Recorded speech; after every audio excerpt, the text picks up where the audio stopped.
बौद्धिक विकास के साथ साथ नैतिक, चारित्रिक और भावनात्मक विकास भी होना चाहिए। हमारे देश की, हमारी संस्कृति की शिक्षा की जो मूल अवधारणा थी, आज वह हमसे बहुत दूर चली गई। हमारे यहाँ शिक्षा का मतलब होता था सीख, अर्थात कला और गुणों में निपुणता प्राप्त करना और अपना अध्ययन पूर्ण करने के बाद आत्मनिर्भर जीवन जीना। वर्तमान की जो शिक्षा पद्धति है वह इस सब बात को उजागर कर रही है। जब हम लोग सुनते हैं कि एक प्यून के लिए कहीं नौकरी का अवसर आता है तो उसके लिए पीएचडी होल्डर भी अप्लाई कर देता है। ये इससे बड़ा शिक्षा का उपहास और क्या होगा। पीएचडी कर लेने के बाद भी एक अदद नौकरी के लिए जो परेशान हो रहा है वो संपूर्ण शिक्षा की प्रणाली पर एक बड़ा प्रश्न उठाता है। आप सबको ये अच्छे से पता होगा कि एक समय में पूरे भारतवर्ष में लाखों की संख्या में गुरुकुल संचालित थे और उस समय दक्षिण भारत में 100% और उत्तर भारत में 97% लोग साक्षर होते थे।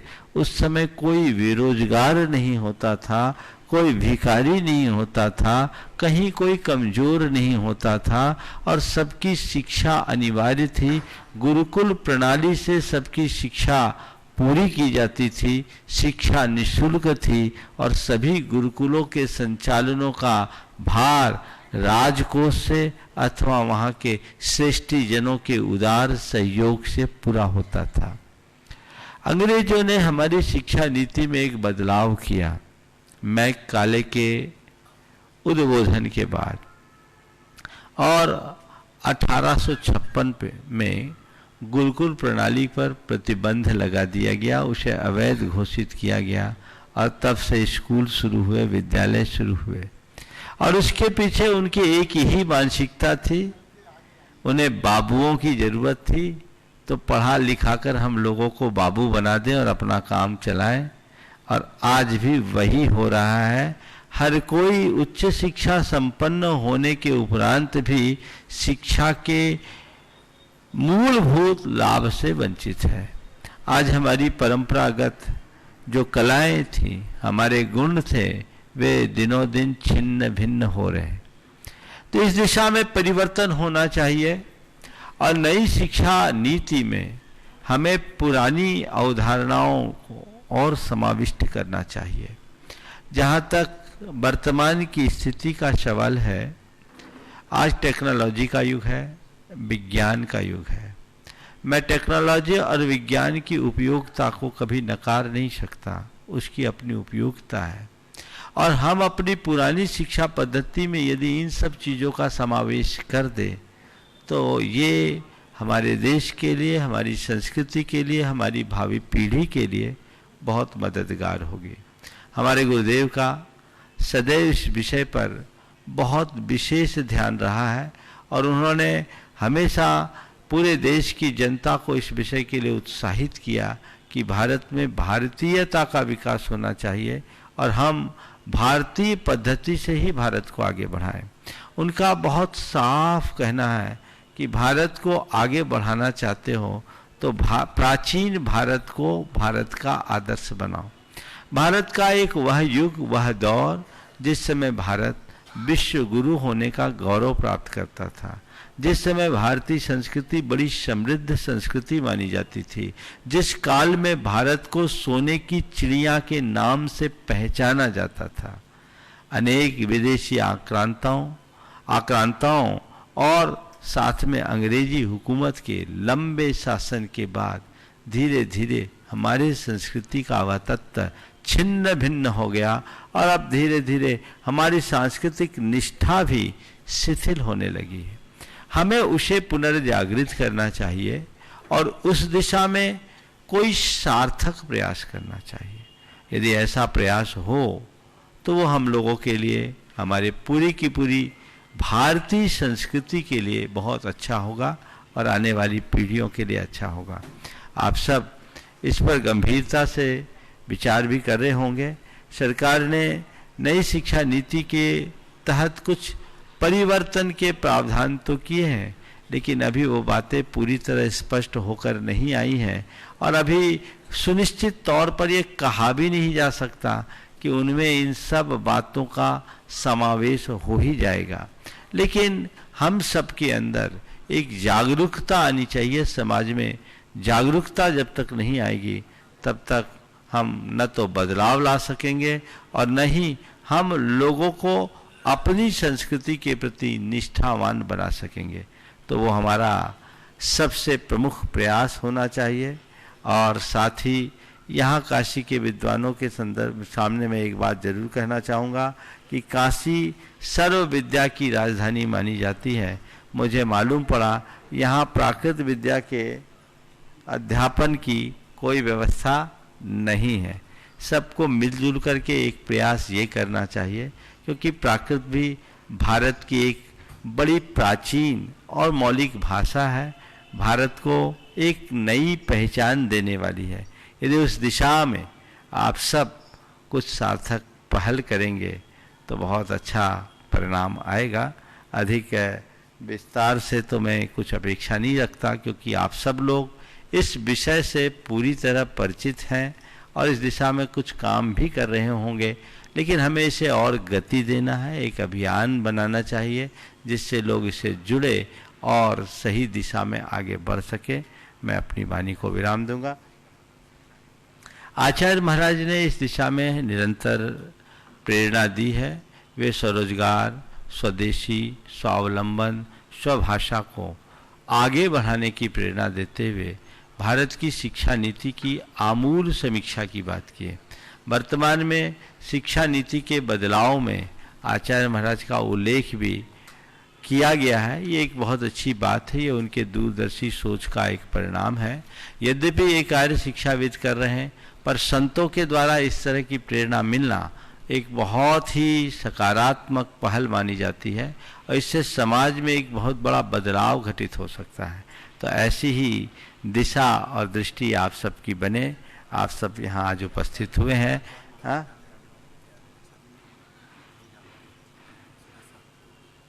110 साल हो गए, 110 साल, 100 साल हो गए। एक और विशेष बात जो मुझे अभी संजीव जी ने मेरा ध्यान आकृष्ट किया कि काशी जैन संस्कृति की दृष्टि से तो महत्व है ही, संपूर्ण भारतीय संस्कृति की दृष्टि से महत्वपूर्ण है। ये तो तीर्थ भूमि है और जैनों के 4 तीर्थंकरों के 15 कल्याणक हुए। इसी काशी में गणेश प्रसाद जी वर्णी ने आज से लगभग 100-110 वर्ष पूर्व शाद्वाद महाविद्यालय की स्थापना की और उसने अनेक जैन विद्वानों को उत्पन्न किया। आज जैन जगत के जितने भी वरिष्ठ विद्वान हैं वे सब शाद्वाद महाविद्यालय की देन है। यहाँ के जितने भी अध्यापक गण होंगे जो पहले से होंगे वो शाद्वाद महाविद्यालय से अच्छी तरह से परिचित होंगे, जो नहीं है उन्हें भी इसका परिचय हो। और ये एक अच्छी पहल है, हमें इस तरह के प्रयास निरंतर जारी रखने चाहिए। मैं यहीं पर विराम ले रहा हूँ। यदि आप लोग कुछ पूछना चाहें तो मैं थोड़ी देर के लिए उपलब्ध हूँ। गुरुजी, हमारे बीच में 2-3 लोग और उपस्थित हुए हैं। डॉक्टर अंजना वर्मा जी, काशी विद्यापीठ, वो भी आपके श्री चरणों में श्रीफल अर्पित करें। डॉक्टर राम कुमार जी दांगी, विधि संकाय BHU, वो भी हमारे बीच में आए। उन सम्मान के लिए अन्नू अंकल, सौरभ अंकल,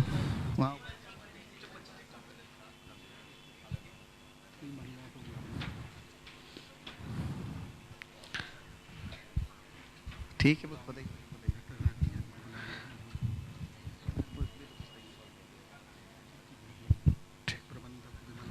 मैं आमंत्रित करता हूं शाद्वाद विद्यालय के प्रबंधक श्रीमान विमल कुमार जी के लिए कि आए और पूज्य श्री के चरणों में श्रीफल अर्पित करें। विमल कुमार जी।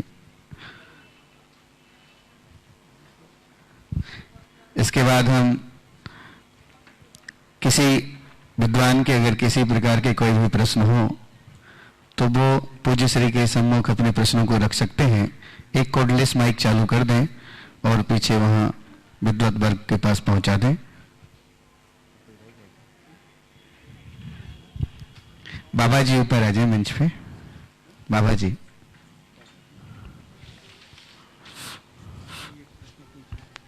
हाँ, बस। चलिए, सम्मान के क्रम को यहीं विराम देते हैं और किसी के अगर कोई प्रश्न हो शिक्षा नीति के संबंध में या किसी भी प्रश्न किसी भी तरह से, तो वो अपने प्रश्न पूछ सकते हैं। पहला प्रश्न के लिए मैं डॉक्टर संजीव सराफ जी को ही आमंत्रित करता हूं। गुरुदेव के चरणों में नमोस्तु। एक बहुत बड़ी पीड़ा में जैन छात्रों के माध्यम से समाज तक पहुंचाना चाहता हूं और गुरुदेव आपका समाधान चाहता हूं, आपका आशीर्वाद चाहता हूं। कुछ ऐसा उपाय बताइएगा।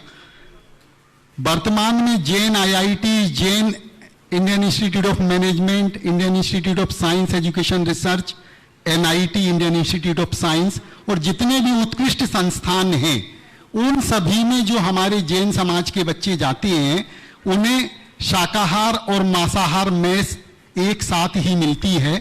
मजबूरन, पहले तो मैं खुद साक्षी हूं, बनारस हिंदू विश्वविद्यालय में 15 साल से कार्यरत हूं। लोग आते हैं तो ये कहते हैं कि हम उस मेस में देख भी नहीं सकते, खा भी नहीं सकते, परंतु दुर्भाग्य ये है कि धीरे धीरे वो उन मेसों में ना सिर्फ खाने भी लगते हैं वरन अंडे इत्यादि का सेवन भी करने लगते हैं।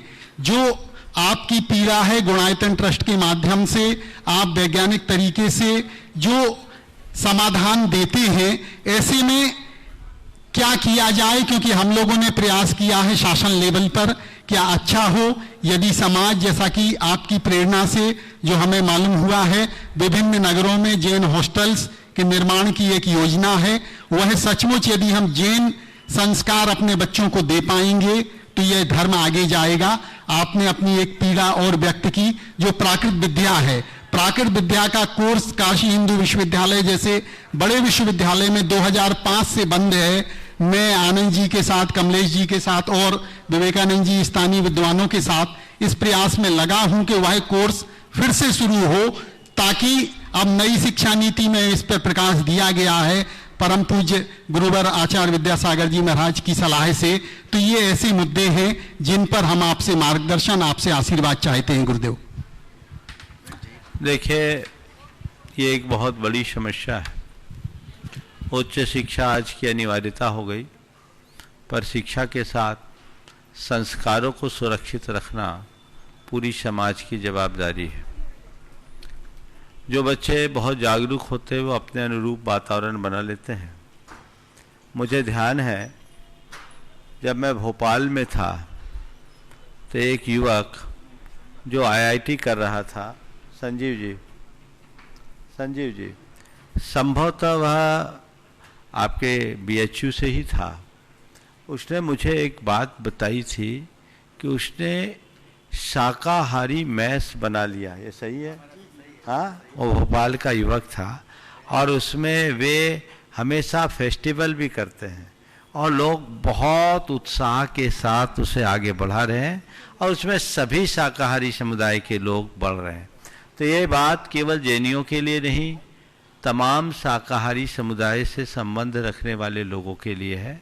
तो पहला प्रयास तो हमें ये करना चाहिए कि छात्रों और उनके अभिभावकों में जागरूकता हो और वे अपनी जागरूकता के बदौलत सभी संस्थानों के प्रबंधकों को इस तरह की व्यवस्था करने के लिए बाध्य करें। इसके साथ ही साथ समाज में इस तरह के स्थान हमें बनाने चाहिए जिसमें ऐसे संस्थानों में पढ़ रहे युवक युवती शिक्षा और संस्कार दोनों को सुरक्षित रख सके। आपने जो अभी बात कही, अभी फिलहाल ऐसा कोई क्रियान्वयन नहीं है, विचार और भाव है। संजीव जी सुन लीजिए, नहीं तो आप घोषित कह दीजिएगा कि महाराज जी ने कह दिया है।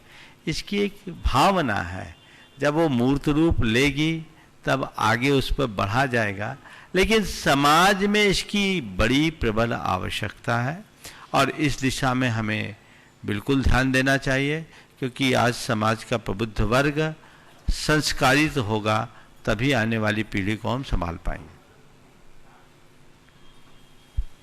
राजस्थानी जैन समाज के श्री पीके जैन साहब ने जो सात्विक मेस की आप बात कर रहे हैं, आपको यह जानकर खुशी होगी, समाज को भी खुशी होगी कि यहाँ पर 4 IITs में, BHU IITs में आज की डेट में 4 सात्विक मेस चालू हो गए हैं। इसमें सभी का सम्मिलित प्रयास रहा है। यदि इसी तरीके से अन्य विश्वविद्यालयों और इसमें जो आपने प्रेरणा दी है, कमलेश जी।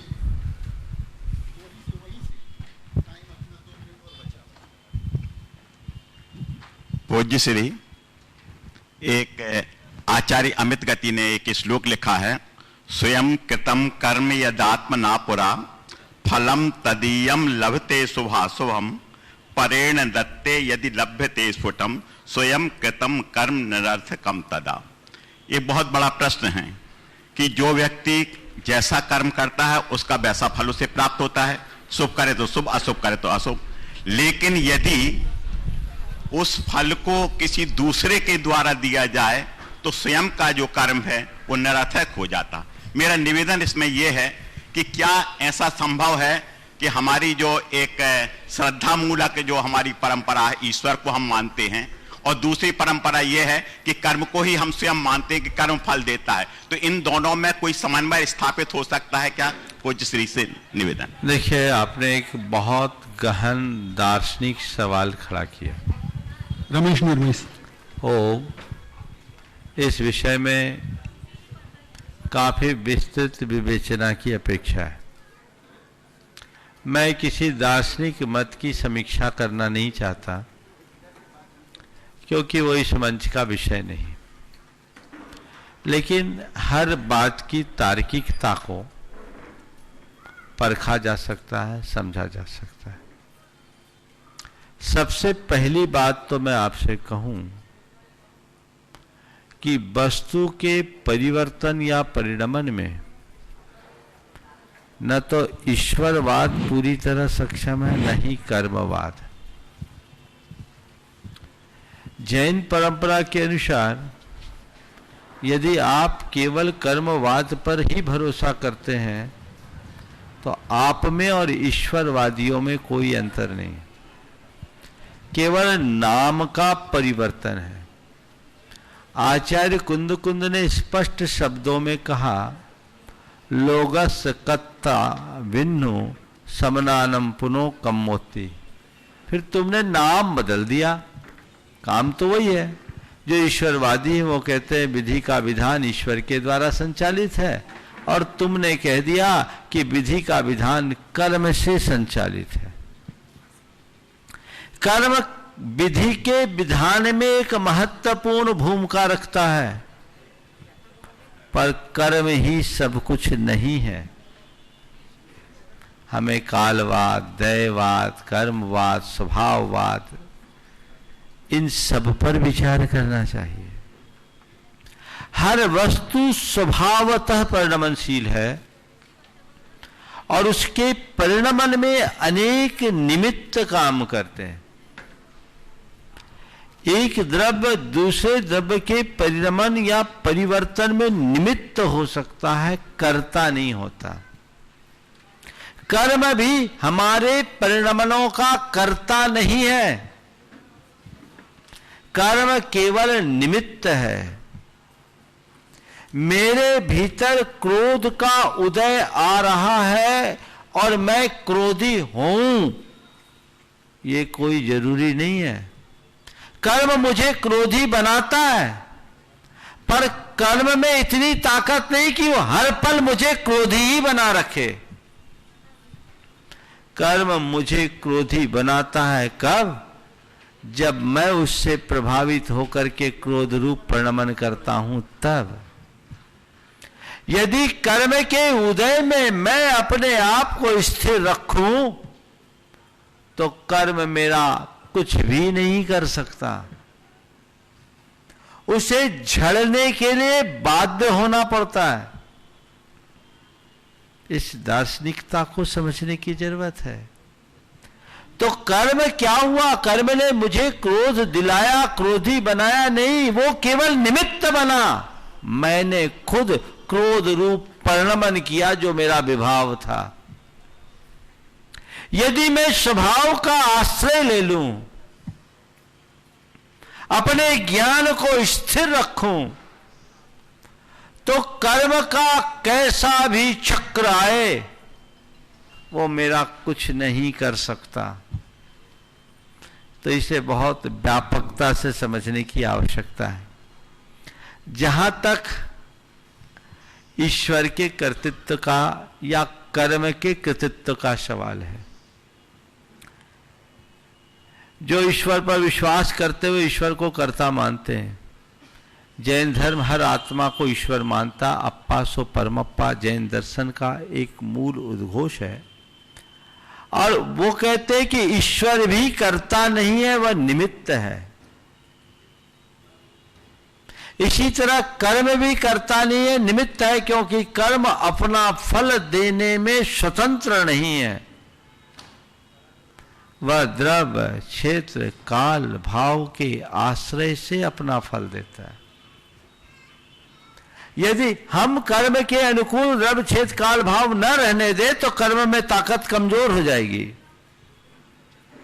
कर्म के अनुकूल द्रव्य, क्षेत्र, काल, भाव होगा तभी कर्म अपना काम करेगा। समझ गए?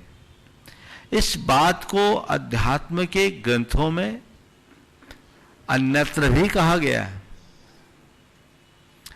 मैं भागवत का एक प्रसंग बताता हूं। भागवत में जब इंद्र ने गोवर्धन को डुबाना चाहा वर्षा करके कोप से, और इंद्र की शांति के लिए सारे ब्रजवासी दूध डालने लगे, उस समय श्री कृष्ण का जो उपदेश है बहुत पठनीय है। ऐसा लगता है जैसे कोई नास्तिक बोल रहा है। उन्होंने कहा इंद्र कुछ नहीं है, ये दूध डालने की कोई जरूरत नहीं है, ये सब वेस्टेज है। उस संदर्भ में एक श्लोक है जो उन्होंने कर्मवाद के समर्थन में दिया है। कर्मणेव जायते जंतु कर्मणेव म्रियते, सुखम दुखम भयम क्रोधम कर्मणेव उपजायते। ये सब कर्म से होगा, इंद्र क्या करेगा? तो ये बात हमें अन्यत्र की भी देखनी चाहिए। इसी संदर्भ में गीता में एक बात आई, न कर्तृत्वम न कर्माणि लोकस्य सजति प्रभो, न कर्म फल संयोग स्वभावस्तु प्रवर्तते। यहां स्वभाववाद की बात कही, और यही बात रामचरित मानस में उल्लिखित होती है। जो जस करहि सो तस फल चाखा, कर्म प्रधान विश्व करी राखा, जो जस करी सो तस फल चाखा। सामान्य रीतिया कर्मवाद भारतीय संस्कृति में पूरी तरह से मान्य है, लेकिन उसकी गहराई को भी समझना चाहिए। एक बार एक प्रोफेसर बहन थी, दर्शन शास्त्र की प्रोफेसर थी। उन्होंने मुझसे एक दिन सवाल किया, बोला महाराज जी मुझे जैनियों की सब बातें अच्छी लगती है, पर एक बात समझ में नहीं आती। बोले क्या? बोले आप ईश्वर को मानते, ईश्वर के कर्तृत्व को क्यों नहीं मानते? आप ईश्वर को मानते हैं, ईश्वर के कर्तृत्व को क्यों नहीं मानते? देखिए ना, ईश्वर ने मुझ पर कितनी बड़ी कृपा की। मेरे पति की दोनों किडनियां खराब हो गई थी, उसने ठीक कर दी। ईश्वर ने मुझ पर कितनी बड़ी कृपा की, मेरे पति की दोनों किडनियां खराब हो गई थी, ईश्वर ने ठीक कर दी। मैंने कहा बहन जी यदि ये बात है तो मुझे आपके ईश्वर पर संदेह है। बहन जी यदि ये बात है तो मुझे आपके ईश्वर पर संदेह है। बोले क्या? हमने कहा अगर ईश्वर को किडनी ठीक ही करनी थी तो खराब क्यों की? खराब क्यों की? वो आरोप भी तो उसी पर लगेगा, तो ईश्वर को क्यों घसीटते? फिर उन्होंने कहा महाराज जी फिर आप क्या ईश्वर की उपासना क्यों होती? मैंने कहा आप दर्पण देखती? बोले हाँ देखते हैं। बोले क्यों देखते हैं? बोले इसलिए कि चेहरे में कोई दाग धब्बा ना हो। तो क्या दर्पण आपके चेहरे के दाग धब्बे को साफ कर देता? नहीं नहीं महाराज, दर्पण में देखकर हम अपने दाग धब्बे खुद साफ करते हैं। तो मैंने कहा बस यही हमारा ईश्वर एक दर्पण है जिसमें हम अपने चित्त के दाग धब्बे को देखते हैं और खुद के पुरुषार्थ से साफ करते हैं। तो ईश्वर एक निमित्त है, वो करता नहीं है, करता नहीं। अगर उसे आप कर्ता मानते हो तो अपने सारे कुकृत्य का भी कर्तृत्व उस पर थोपना पड़ेगा। दुनिया में जितने पाप हो रहे भगवान करा रहे क्या? बोलो, ये आरोप आएगा ना, आएगा कि नहीं आएगा? अपनी मान्यताएं हैं, वो अपनी जगह है, लेकिन वस्तु के स्वरूप को हमें समग्रता से समझना चाहिए। नमोस्तु भगवान। मैं बचपन से एक सिद्धांत सुनता आया हूँ। आप लोग तो पूछ ही ले रहे हो, आगंतुक अतिथियों से पूछवा।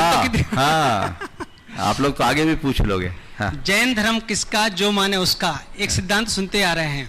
तो जैन धर्म के जो अच्छे सिद्धांत हैं, सत्य, अहिंसा, यह कैसे जन जन तक पहुंचे, इसमें क्या प्रयास करना चाहिए? इसके लिए एक ही प्रयास करना चाहिए कि जैन धर्म को मंदिरों से बाहर निकालकर सड़कों पर लाना चाहिए, लोगों तक, उन तक अपनी बात पहुंचानी चाहिए और लोगों को ये समझाना चाहिए कि जैन शब्द जातिवाचक शब्द नहीं, गुणवाचक शब्द है।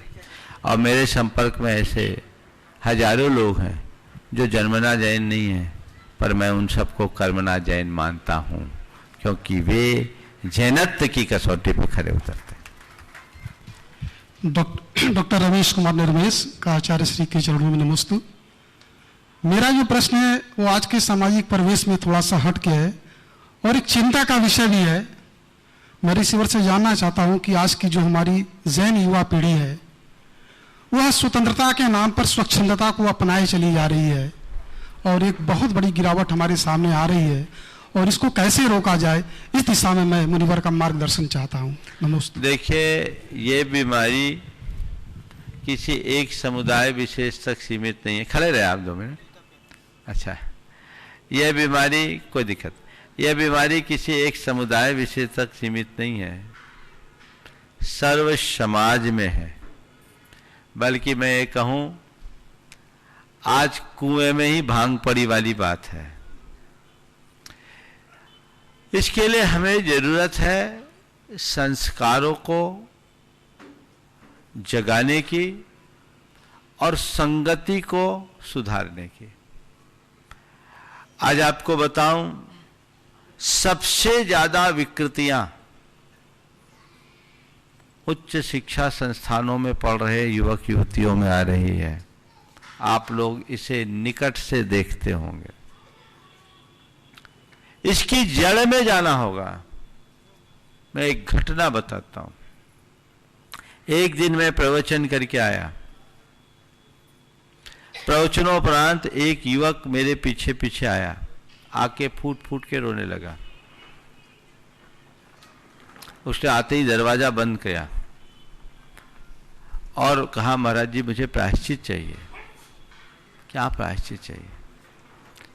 उसके मुख से जबान नहीं निकल रही थी। उसने लड़खड़ाते शब्दों में कहा कि महाराज मैंने 2 बार शराब पी ली। मैं आश्चर्यचकित रह गया। तुम और तुम्हारे जैसे लड़के ने शराब पिया? कैसे हो गया ये? जो लड़का 12वीं तक बाजार में पानी नहीं पिया, इतनी सात्विकता से रहने वाला लड़का, तुमने शराब कैसे पी ली? उसने एक इंस्टीट्यूट का नाम लिया, बोला महाराज मेरे इंजीनियरिंग में सिलेक्शन हुआ, वहाँ से मैंने इंजीनियरिंग की पढ़ाई की। शुरुआत में मेरे दोस्त रैगिंग के नाम पर मुझे बार बार बियर पीने के लिए उकसाते रहे और 2 बार उन्होंने बियर की गिलास में मुझे पानी पिलाया। फिर कहा थोड़ा सा ले लो, तो 1-2 बूंद डाला, मैंने वो ले लिया। फिर महाराज देखते देखते मेरा मन हुआ चलो एक बार एंजॉय करने में क्या फ़र्क है, तो महाराज मैंने 2 बार बियर लिया और उसके बाद 2 बार शराब भी ले ली। आज आपके प्रवचन सुनकर मेरा चित्त उद्वेलित हुआ है कि मैं कितना गलत हो गया, अपने इतने सालों की साधना को मिट्टी में मिला दिया। महाराज मुझे प्रायश्चित दीजिए। उस बच्चे के संस्कार अच्छे थे तो संभल गया, ज़्यादातर तो बिगड़ते हैं। चाहे युवक हो या युवती, छात्र छात्राओं में, सब में ये बीमारियां हैं। तो हमें इस पूरे परिवेश को बदलना होगा। मैं आप लोगों की सीमाओं से भी अवगत हूं। एक समय था जब हम लोग पढ़ते थे तो कॉलेज में भी अध्यापकों और प्रिंसिपल्स का एक रुतबा होता था। अब पूरा माहौल बदल गया है। इस पर बहुत गंभीर चिंता का विषय है, इस पर ध्यान देना चाहिए, अन्यथा हमारी आने वाली पीढ़ी को बर्बाद होने से कोई नहीं बचा सकता।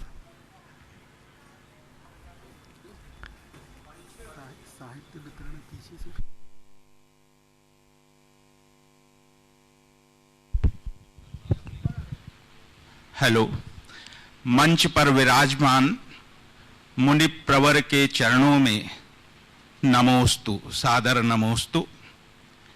आज जब हम देखते हैं तो परिवारों में आपसी कलह बहुत ज्यादा है। महाराज श्री से निवेदन करता हूं कि अनेकांतवाद जैसा सिद्धांत जैन धर्म में है और उसकी कलह शमन में क्या भूमिका हो सकती है। महाराज श्री को आप अपना प्रकाश डालने की कृपा करें। ये प्रकाश तो नहीं डालूंगा, संक्षेप में उत्तर जरूर दूंगा। अनेकांत को आत्मसात कर लो तो कलह कभी होगी। कलह की जड़ ही है। दो शब्द है, ही और भी। हमारे गुरुदेव कहते हैं ही से भी की और ही बढ़े चढ़े चले सब लोग, और 6 के आगे 3 हो विश्व शांति का योग। झगड़ा कब होता है? जब ही की बात आती अपने पर अड़ जाते हैं। और समन्वय कब होता है? जब भी की बात होती है सामने वाले का सत्कार कर लिया जाता है। समझ गए? वो जैन धर्म और दर्शन है क्या? वहाँ किताब है जैन धर्म और दर्शन, इधर से उठा। हाँ ये नीचे, हाँ निकालो ये जैन धर्म और दर्शन। देखिए इस पुस्तक के आवरण पृष्ठ को देखिए। इसमें एक सन्यासी है जिसके पैरों के नीचे ही लिखा है, ऊपर भी लिखा है। इसके दोनों हाथ फैले हैं। ये अलग अलग दृष्टियां हैं, 7 दृष्टियां हैं। समझ गए? ये ही के एकांतिक आग्रह से ऊपर उठकर भी के आकाश का आलिंगन करना, सब दृष्टियों का सत्कार करना ही जैन धर्म और दर्शन है। समझ गए? सारे झगड़े को मिटा देगा। तो ही की जगह हम भी का प्रयोग करना सीखें।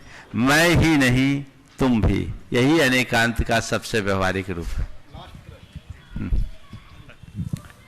मुनिश्री के चरणों में सादर प्रणाम। मैं राजेश मिश्र, केंद्रीय उच्च तिब्बती शिक्षा संस्थान सारनाथ से। बड़े ही उद्बोधक आपकी वाणी रही और बहुत सुंदर मुझे लगा यहाँ आकर के। शिक्षा नीति के संबंध में एक छोटा सा प्रश्न ये है कि जैसे संस्कारों का जो उदय होता था, जो आपने गुरुकुल और प्राचीन समाज की बात की, तो उसमें विद्यालय और परिवार से मिल करके होता था। बाजार हम तभी जाते थे जब हमारी ज़रूरत होती थी। आज जैसा कि आपने कहा कि विज्ञान और तकनीकी का उपयोग आवश्यक हो गया है और है भी, उसके बिना हम जी भी नहीं सकते। उसके साथ साथ जो बाजार का जो प्रभाव आया है, जैसे उस बच्चे ने 1-1, 2-2 बूंद करके लिया और उसके बाद ले लिया, तो इसको किस तरह से परिवार में और किस तरह से विद्यालयों में तो अब हैंडल होने की संभावना इस परिस्थिति में तो मुझे नहीं लगती। वो तो आप संस्कृति का ही एक वो बनते जा रहे हैं। तो बच्चों में और हमें स्वयं अपने अंदर भी बाजार के इस दबाव से किस तरह से हम अपने संस्कारों को बचाएं, इस पर एक छोटी सी दृष्टि आपकी मैं चाहूँ। ये बाजार की तरफ आकर्षण, खड़े रहे 2 मिनट, उपभोक्तावाद की देन है। और इस उपभोक्तावाद के बढ़े हुए प्रभाव को हम केवल और केवल अध्यात्मवाद से ही दूर कर सकते हैं। बच्चे के हृदय में अध्यात्म की ज्योत जग जाए तो ये बाजार हमारा कुछ नहीं करेगा। हम बाजार का उपयोग करेंगे, लाभ लेंगे, पर हमारी वृत्ति बाजारू नहीं बनेगी। वहां हमें संभलना होगा। कंज्यूमरिज्म आज पूरे विश्व के लिए एक चुनौती बन गई। हमें उसे सुधारना है, उसके प्रति सजग रहना है। बहुत बहुत धन्यवाद चारों विश्वविद्यालय से पधारे हुए हमारे विद्वानों का। मुनीश्री ने हमें 1 घंटे का समय दिया था, हमने ठीक 1 घंटे में 3 मिनट पहले ही यह कार्यक्रम खत्म किया है। हम इसके बाद मुनीश्री के जो भी कार्यक्रम संघ का समाधान है वो चलते रहेंगे। जो चारों विश्वविद्यालय से आज के इस कार्यक्रम में आमंत्रित विद्वान हैं, समय की सीमा को देखते हुए हम उन्हें साहित्य का वितरण कार्यालय से कर देंगे या हमारे कार्यकर्ता उन तक पहुंच। ठीक है, मैं शीघ्रता से आमंत्रित कर रहा हूं तिब्बतन इंस्टीट्यूट विश्वविद्यालय से पधारे डॉक्टर राजेश मिश्रा जी को। हेलो, ये जो साहित्य है ये उसके बाद तैयार रहेंगे प्रोफेसर सुमन जैन जी। पूज्य श्री का स्वयं का कृतित्व है ये पूरा साहित्य। आप इसको पढ़ेंगे, बहुत ही रोचक, अद्भुत और एकदम सत्य साहित्य जैसा ही है। मैं आमंत्रित कर रहा हूं यूजीसी एचआरडीसी के डायरेक्टर प्रोफेसर प्रवेश श्रीवास्तव जी को,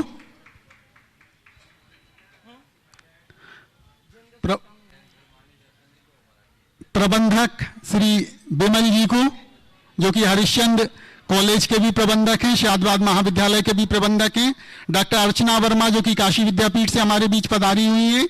जैन शोध के क्षेत्र में आपका बहुत कार्य है और आप जैन विद्या के बच्चों को भी जैनोलॉजी के फील्ड में प्रेरित कर रही हैं। प्रोफेसर कमलेश जैन हमारे अपने हैं।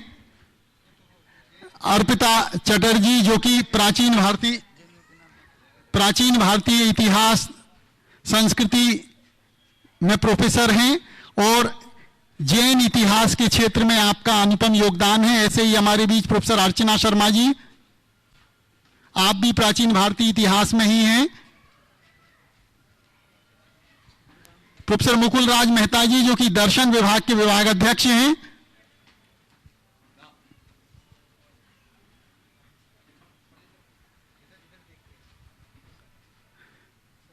प्रोफेसर सिन्हा जी की तरफ से आए हुए श्री मिठाई लाल जी। अच्छा, यहां आ गए, दिखेगा नहीं ना बोस। मिठाई लाल जी, जसविंदर कौर जी, अरे हमारे मुनीश्री का कहना है कि जो हमारे जैन विद्वान हैं उन तक यह साहित्य या नहीं होगा तो भी रमेश निर्मेश जी शीघ्रता करें, उनके घर पहुंच जाएगी, मुनीश्री कह रहे हैं। Ramshankar Singh ji, advocate Sunil ji,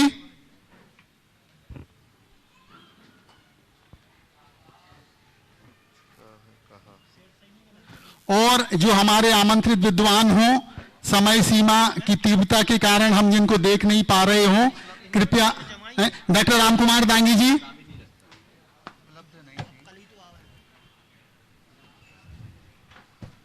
law faculty महाराज जी, बंधा जी के पास के संस्कार बुलाइए। प्रोफेसर प्रद्युम्न शाही जी, आगे से प्रोफेसर मुकुल मेहता सर, गुरुजी आइए आप।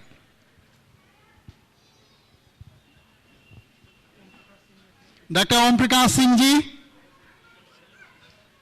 Professor Umesh Singh ji, Tibetan institute Sarnath. ये आप सभी का कार्यक्रम है, सभी का मंच है। जो भी आमंत्रित विद्वान मेरी नजरों से छूट रहे हो, कृपया सुमोटो हमें कह सकते हैं। अरे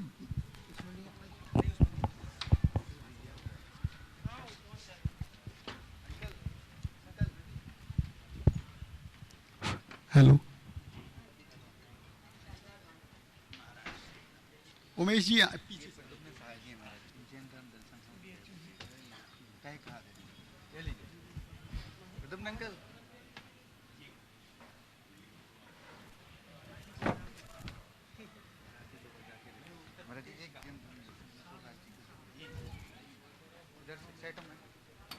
प्रोफेसर प्रवेश भारद्वाज जी के प्रतिनिधि के तौर पे श्री यादव जी पधारे हैं क्या?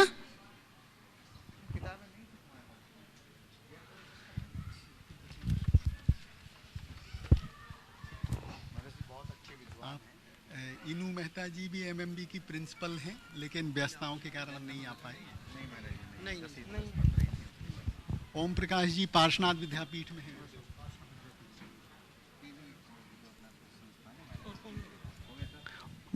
और जो छूट गया हूं, कोई शेष अगर हैं तो वो आ जाए मंच पर। कोई शेष हैं? बहुत बहुत धन्यवाद। पूज्य गुरुदेव की असीम अनुकंपा से ये सत्र बहुत अच्छे तरीके से संपन्न हुआ, सभी विद्वान लाभान्वित हुए। 5 मिनट के अवकाश के उपरांत आपका लोकप्रिय कार्यक्रम संघ का संविधान, जिनके से आप बहुत